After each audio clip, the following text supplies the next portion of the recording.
i Hjørring har Jakob opgivet at finde en bolig, der matcher hans krav. Jeg har spildt min tid på nogle boliger, som slet ikke er interessante.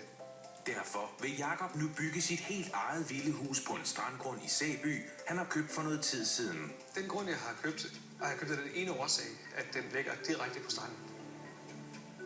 Den grund har panoramaudsigt ud over vandet. Det er rigtig vigtigt for mig, at det bliver den vildeste drengerøvsvilla. Huset skal være et fuldstændig unikt hus, som man ikke har set før.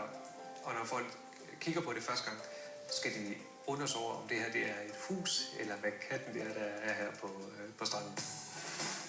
Jakob har sat arkitekten Michael Morell til at tegne drømmehuset, og nu skal han se, hvad han har fundet på. Michael Morell er en af Danmarks, jeg vil sige, han er Danmarks dygtigste og vildeste arkitekt. Han har haft sit eget Ferrari-hold, så der har vi også en fælles interesse, som vi faktisk har mødt hinanden igennem, som er biler. Hvad så? Kan du se dig? Det er godt. Og hvis der er nogen, der kan tegne vilde hus, helt uden tanker på, hvad der kan lade sig gøre og ikke kan lade sig gøre, så er det altså Michael. Nu er jeg jo spændt på at se, hvordan nu kommer spændingen. Hvordan jeg kan... Sådan her. Hvor er det godt. Det er tænkt på den måde, at det må ikke røre naturen. Så jeg har sådan set løftet det op. Det svæver simpelthen. Det svæver faktisk. De overgår helt klart mine forventninger. Det var spot on, det jeg havde tænkt mig med de krav, jeg havde. Jeg kan simpelthen ikke forvente mere. Og så har jeg forsøgt at lave noget, der er lidt surrealistisk og betalt ved at lave noget, som ikke er set før. Det gør ikke noget, man står her, at herinde der bor der en blærebrag.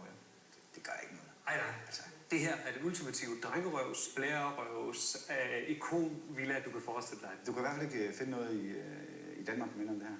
Jeg er chokeret og glad og sådan helt højt indeni, og ved at springe i luften for at komme i gang med det her. Det er næsten skræmmende, at man kan ramme så meget rigtigt af de tanker, som jeg har i det her med. Du skal have noget.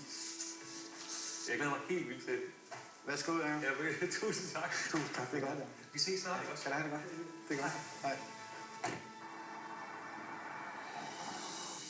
Og så her så har man så sat efterfølgende det her loft op. Kan man fjerne det igen? Det kan man tage ned. Og putte et brunloft op, det er fint nok, hvis man ligger så gerne vil dø hurtigt.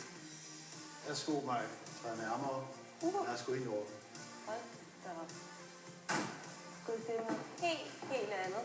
Jamen er det ikke? Jo. Det skulle da ikke undre mig, at hun var interesseret i at købe det.